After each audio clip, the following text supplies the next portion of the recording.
But quota Srinivasarao గారి మరణం నిజంగా తెలుగు సినిమా ఇండస్ట్రీతో పాటు యావత్ మొత్తం తెలుగు ప్రజానీకాన్ని తీవ్ర శోకసంద్రంలో మునిగిపోయింది.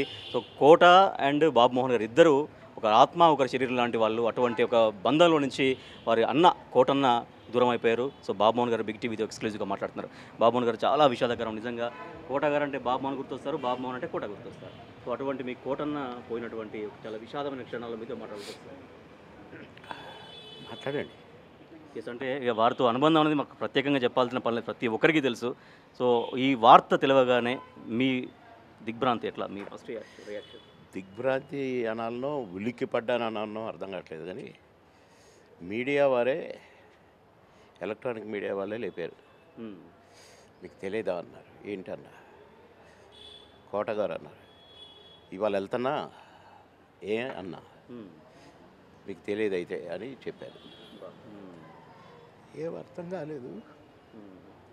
నిజంగా చాలా ఎమోషన్గా అవుతున్నారు బాబు మోహన్ గారు. మా బంధం అలాంటిది. అవును అంటే ఒక తల్లికి పుట్టకపోయినా కూడా మీ అన్నదమ్ములని ఎన్నోసార్లు మీరు చెప్పారు. అవును. ఎందుకో బ్రదర్లీ ఎఫెక్షన్. అసలు ఆయన ఓన్ చేస్తూ నాకు ముద్దలు కలిపి పెట్టేటోడు అంటే ఒకసారి ఆలోచించండి. అబ్బా అసలు సొంత అన్నదమ్ములు కూడా ఒకరు ఎంగిలి ఒకరికి పడదు. అవును కదా అంటారు, కానీ ఈయన అట్లా కాదు. క్యారెక్టర్స్ వేసేటప్పుడు కూడా రే నేను ఎట్లా అంటాను నువ్వు తను అంటే నేను అన్ను బాగుండదన్నా అనేది. అనరా నేను చెప్తానుగా బాగుంటుందిరా అనేవాడు. అంటే ఆయన తిట్టమనేవాడు. అదే అదే ఇక అసలు కొన్ని సందర్భాల్లోనైతే ఆయన మనిషి ఆయన మీద కాలు పెట్టి వీపు మీద గోడెక్కుతాను ఒక దగ్గర, ఒక సినిమా మాయలోడి సినిమాలో. అసలు అది లేదు. నేనే ఆ గోడ ఎక్కాలి, కాలు అందట్లేదు, అటు చూశాను, ఏవంగో అని వంచాడు. మీద కాలు పెట్టి ఎక్కిన గోడ. ఇలా బాంబు పేలేసింది ఎందుకు ఏమిటి ఎలా అనేది మీరు రీసెర్చ్ చేసుకుంటూ వెళ్తారు. అలా బాంబు పేలినాక కూడా నేను ఎట్లా కూర్చొని ఉంటా, మీద కాళ్ళు వేసి కూర్చొని ఉంటా. ఇందరు ఇట్లా ఉన్నాం కదా, నేను కొంచెం ఇటు తిరిగి రెండు కాళ్ళు ఇటు మీద వేసి ఇట్టుంటాను.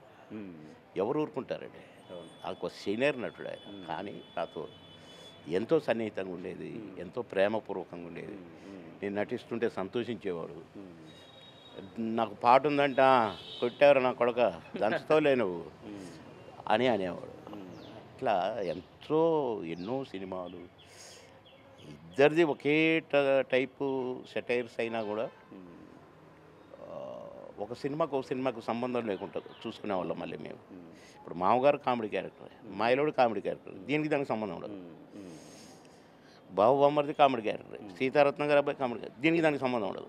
అట్లా చిన్నరాయుడు రకరకాలుగా అట్లా. సినీ జీవితం ఒక ఎత్తు అయితే సరే, మేము మళ్ళీ గుర్తు చేసుకున్నాం కూడా ఏమనుకోవద్దు. మీరు వ్యక్తిగత జీవితాల్లో కూడా ఒకే రకమైన ఇబ్బందులు మీరు పడ్డారు పాపం. అది అప్పుడు కూడా ఇద్దరం ఒకరినొకరు పట్టుకొని ఏడ్చుకున్నాం. అంటే మనం ఇంతమందిని నవ్వించాము, లక్షల కోట్ల మందిని. అందుకని దేవుడు ఇద్దరికి ఒకే రకమైన శిక్ష వేశాడు అంటే అవునరా, మన ఇద్దరికి ఒకే రకంగా. మా బాబు యాక్సిడెంట్లో చనిపోయాడు, మీ బాబు యాక్సిడెంట్లో చనిపోయారని పాపం ఏడ్చాడు. అట్లా మా నిజ జీవితంలో కూడా మాకు షాకులు కూడా యాజ్ ఇట్ ఈజ్గా పెట్టారు. అసలు మా అబ్బాయి మోటార్ బైక్ మీద పోతూ చనిపోవటం, కోటగారు అబ్బాయి కూడా మోటార్ బైక్ మీద పోతూ చనిపోవటం, ఇవన్నీ మాకు ఇంకా కొన్ని కోఇన్సిడెన్స్ చాలా ఉన్నాయి. అవును, ఇద్దరు అసెంబ్లీలో ఉన్నారు, వారు ఎమ్మెల్యే, మీరు మంత్రిగా కూడా చేశారు. నేను ఎమ్మెల్యే అయ్యాను, ఆయన కోరిక వచ్చింది నేను కావాలి, వాడైతే నేను కాకూడదని అయ్యాడు. అసెంబ్లీకి వచ్చేసరికి నేను మంత్రి అయ్యాను. ఏంట్రా ముందు కూర్చుంటావు, మన ఇద్దరం ఒక దగ్గర కూర్చుంటే బాగుంటుంది అంటే, సారీ మినిస్టర్ ఎమ్మెల్యే అని అంటే నవ్వుకునేటోడు తప్ప ఒక్క మాట ఎప్పుడు నాకు ఎదురు మాట్లాడేటోడు కాదు. మీ ఇద్దరు జోడిని అసెంబ్లీలో చూసేవాళ్ళు కూడా కనువిందే నవ్వుతూనే ఉండేది. మేమిద్దరం వచ్చి అంటే నేను రెగ్యులర్గా ఉండేది, కోటన్న కొంచెం ఆబ్సెంట్స్ ఉండేవి. నేను మినిస్టర్ అయినాక తప్పనిసరి ఉండాలి కదా అసలు. అవును, అట్లా ఎన్నో సందర్భాలు. నేను నిన్నగా మొన్న ఫోన్ చేస్తే కూడా మంచిగా సరదాగా మాట్లాడిండు. అదే అడగబోతున్నా, ఈ మధ్యలో మీరు కలిసారా, ఓన్లీ ఫోన్లలో మాట్లాడుకున్నారా? 1 month బ్యాక్ ఇంటికి వచ్చాను, 2 సార్లు వచ్చాను. నిన్నగాక మొన్న సాయంత్రం ఫోన్లో మాట్లాడాను. 2 సార్లు ఫోన్ చేయాల్సి వచ్చింది, 2 సార్లు చేశాను. పెద్దమ్మాయి మాట్లాడింది, పడుకున్నాడు బాబాయ్ లేవట్లేదు అని చెప్పింది. సరేరా నేను రేపు కానీ ఎల్లుండి కానీ ఇంటికి వస్తానని చెప్పాను. అసలు వాళ్ళు రావాలా ఆయనకి ఇచ్చిన మాట ప్రకారంగా. ఎప్పుడు వస్తున్నారా అన్నాడు. రేపు కానీ ఎల్లుండి కానీ వస్తానా, డెఫినెట్గా వస్తా అని చెప్పిన.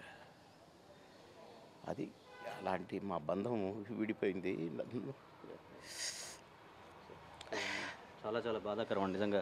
మీ ద్వయంలో ఒకరు దూరం అయిపోయారు. దూరం కోట అయిపోయినా బాబుమోహన్ ద్వయం అంటే తెలుగు ప్రేక్షకులకి ఇంట్లో కుటుంబ సభ్యులు మీరిద్దరు కూడా. తరతరాలు యుగాలు ఒక ఆయన మాట్లాడాడు, చెప్పాడు, మీ కామెడీని ప్రజలు మరవరు, ఎన్ని తరాలు వచ్చినా మీ కామెడీ చెక్కు చెదరదు అని చెప్పాడు.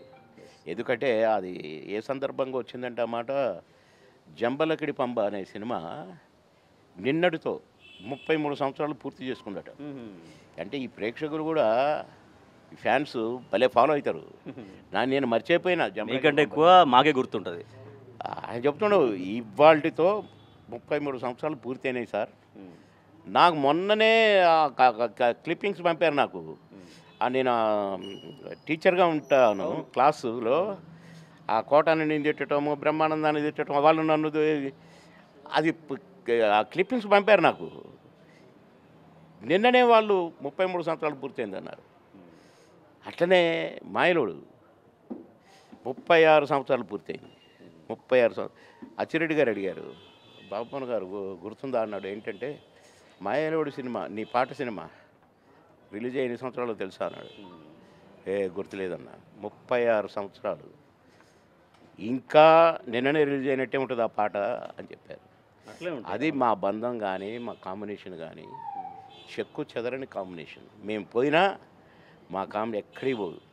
కొన్ని తరాలు ఉంటుంది ఈ భూమి మీద. పరిశ్రమలో మీకు ఎంతోమంది స్నేహితులు ఉండొచ్చు, కానీ ఇంత ఆత్మీయులు అయితే నాకు తెలిసేది ఎవరు లేరు.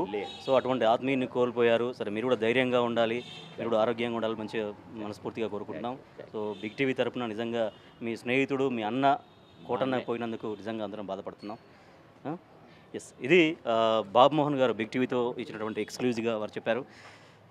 ఇద్దరం కలిసి పనిచేసాం, ఇద్దరం ఒక సినిమా నటులుగా కాదు, ఆత్మీయులుగా, ఒక తల్లికి పుట్టలే కానీ సొంత అన్నదమ్ముళ్ళే. అంత కమాండింగ్ నన్ను చేసేవారు ఆయన. తర్వాత అంత ఏమన్నా విషయం ఉన్నా కూడా ఆయన గైడెన్స్ తీసుకునేవాడిని. ఇద్దరికి జీవితాల్లో కూడా ఒకే రకమైనటువంటి ఘటనలు, విషాద ఘటనలు జరగడం, అవన్నీ కూడా ఆయన గుర్తు చేసుకుంటున్నారు. చాలా ఎమోషన్గా మాట్లాడుతున్నారు. ఆయన కళ్ళల్లో నీళ్లు తిరుగుతున్నాయి.